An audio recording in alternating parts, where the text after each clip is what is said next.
Welcome back, everybody. May is Maternal Mental Health Month. I won't even bother to tell you guys what just happened, but I'm going to tell you at the end of the interview. It's a time to shine a light on the emotional journeys that so many mothers experience, but they hardly talk about. So we've got with us now Tameka Coley. TamiTsansai, is that the name? Tsansai Coley is here with us to talk about her journey of motherhood as she celebrates triumph. You see it at the bottom of the screen, but triumph post-tragedy, no? Yes. So thank you for being here. You have been in the mental health space, right? I have. So for all intents and purposes, you're equipped with all the tools to navigate tough times, right? Ooh. Until you get hit with something like this. Then you realize you have to go back to the drawing board, learn new tools. The tools may not work. Mm-hmm. It's a very different thing. Let's talk about it, Tom. So you are now the mother of an 8-month-old boy. Yes. He's so cute. I said, Kiri, you need to bring him in. Please bring that child inside here. But that was your second pregnancy. So tell me about the first time. So the first time, that was in 2023. I was pregnant with my daughter. I went all the way up to 7 months pregnant. So the last appointment we had with our doctor, he was like, okay, we're just cruising to the finish line now. Everything looks great. You know, everything was good. There was no issue. And one day, just out of the blue, I started having a headache. And, you know, I was like, okay, I didn't really sleep that much last night, so maybe I need to get some more rest. Got some more rest. The following day, it still persisted. So I said, okay, it must be hydration. Drank more water, slept extra. The next morning I woke up and it was way worse than it was in the first day. And I said to Kiri, I'm like, you know, this headache is not easing up and I have a weird feeling about it.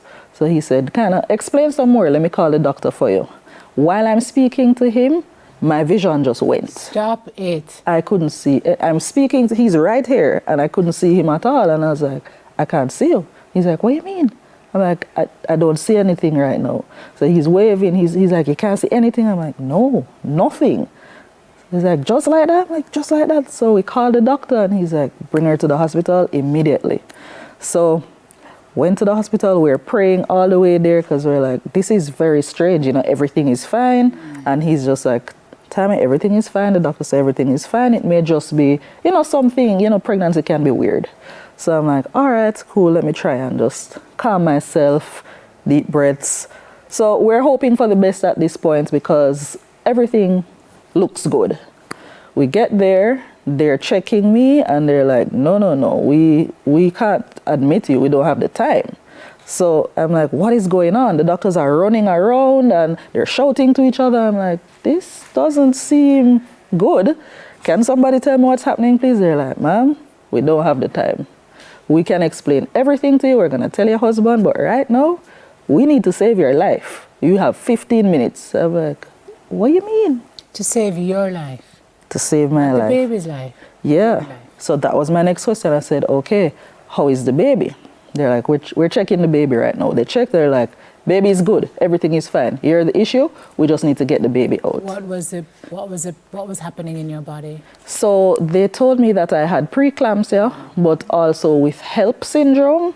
So when you have HELLP, it's HELLP. I don't remember what exactly the acronym means, but it speaks to the organs that are being affected. So I know it's heart and some other stuff. So basically, while they're doing all these checks, my organs were like shutting down one by one.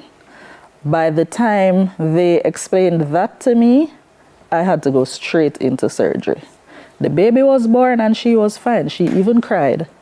So I didn't know that because I was put under, but my partner was there, he knew. So he was able to hold her and stuff like that. So by the time I came around, I'm like, okay, let me hold her. How is everything? And the nurse is like, yeah, you can hold her, but she said it a little weird. So I'm like, why are you saying it like that? She said, yeah, man, you can hold her before we take her away. So I'm like, take her away where? When I get her, I'm realizing that, wait. And she's like, unfortunately, you know. So I said, but everything was fine. What happened? And they said, well, you know, she was fine. You know, she was here for a little while. She cried and then her lungs collapsed. We tried to resuscitate her, but we were unsuccessful. And right there, it's like time stopped for me. You know, I didn't hear anything else. And I was in the hospital for, I think, about 2 weeks after that, because I was still not good. I was still not good. So it took a little while. And just the journey after that, it was so strange. So what gave you the faith, the strength to decide to try again? Because after you go through that, you know that's trauma. Are you going to post-traumatic stress? It's big. And we know you still at work through that. Definitely. So how do you get the compunction to say, Akiri, let's try this again? To be honest with you, we were open to the idea. We didn't think we were ready to try again at that point in time. But he kept getting dreams. I kept getting dreams. And we were like, what does this mean, you know? And then we recognized that, you know, the miracle is here, whether we're ready or not. So we're like, all right, we need to start preparing. So we started to, you know, look up some online stuff and watch some videos, read some books, just try to understand. Because I was thinking, how am I going to navigate this? Because I am still at that point where I'm looking at her and wondering, why is she not waking up? You know, so I'm like, how am I going to find that strength and that love to give to another child? And to be honest with you, the moment when I had my son, when I looked at him, it was just like a switch flipped. And the grief is there, but now it goes into the background.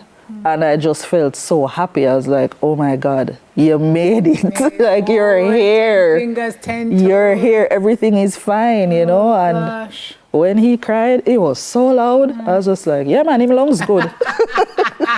He's got those Cooper lungs, girl.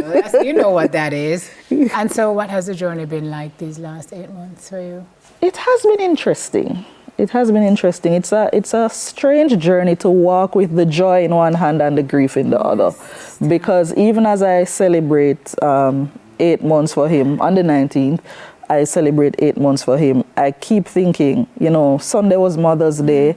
I was very excited that, you know, it's my first Mother's Day with my child here in my arms. You know, last year I had a Mother's Day, but it felt like, you know, I didn't quite make that mark. So I was happy, but at the same time I kept thinking, you know, what if she were here too? What would that be like? So my mind kept going back to that. And I recognized that it's a journey that it's never really going to end. It's just going to keep shifting. But you know this. Again, yeah, it just keeps shifting. And in a space like that, you hear so much, you know, people tell you things like, oh, God has a plan, and none of those things console you. You don't want to hear that at that point in time. People tell you the same things I tell people when they're going through their mental health journey. They're like, take some deep breaths, journal, this, that. None of that works. So what do we tell, because it's Maternal Mental Health Month, and you've gone through enough for your meds to have been completely off, and you're still working through a very difficult time in your life. What do we say to you? What do we say to mothers who've lost kids? Or do we just shut up and say, we don't understand, but we are here if you need us? That is good. I found that gave me some comfort when people said, you know, I can't imagine what this is like for you, but I'm here. Can we just stick a pin there? Please don't tell people you understand. You don't understand. Somebody lost a parent, you lost a parent. I understand. We know you think you understand, but everybody's grief is a different grief. Very much so. You know? So I've been there, yes, but you don't really understand unless it happens to you in the way it happens. Yeah. So we avoid, I understand. Yeah, I would say definitely. Unless you have actually been through the experience, don't say that you understand, because it may it may upset the person. It may make them feel worse, you know, as opposed to give the consolation that you're trying to give. So that was something that really grated on my nerves when people said it to me. I was just like, I don't really think so. Yeah. You know, I know what you're trying to do, but when you say, oh, don't worry about it, you'll have another one, that is definitely not helpful. Say it again, Tam, please. Not helpful at all. They're like, yeah, man, you gotta have another one and you soon forget all about that. I'm like, no, she was here. She was real. She was a person. She has a birth certificate. I didn't imagine this. Yeah. You know, it's not like a doll. One child doesn't replace the other. So that is something for mothers to understand, but also the people around supporting them need to understand that as well. So I think... And for mothers who have been through this, how should they self-care? Give yourself time to grieve. That's very important. Your grief... Come here. Your grief is not going to look like someone else's grief. So you may not understand exactly what you're navigating, but give yourself that grace. Give yourself that time. Make sure that you're not pushing yourself to get through it too quickly. Or if you realize that you cannot show up one day, it's fine. You know, I am someone who I'm very high achieving, so that was difficult for me. But I wanted to keep pushing through and keep showing up, and then I recognized I don't have to do that. No. This is not a normal situation, and I have to just pause. So you really have to just go through those motions. Feel what you have to feel. Yeah, feel it. Give yourself grace. Feel it and allow people to show up for you, because I couldn't do it myself. Right. This is Akiri Cooper. This is Tam's partner and the father of this beautiful baby boy. Part of the Cooper lineage. And I brought him here today because he's actually Arif Cooper's brother, Ibo's son, and Ibo's grandchild. So it's his family sitting on this set, and I'm so proud of you. I'm very careful. I'm hold it. Yeah. I'm gonna hold it. Holding it. Guys, you deserve every happiness, and I'm so happy for you. Thank you so much. God bless you. Thank you. Kier, to you. Proud of you, Papa. Hey, I'm gonna hold the baby. We'll be right back after this break. Hi.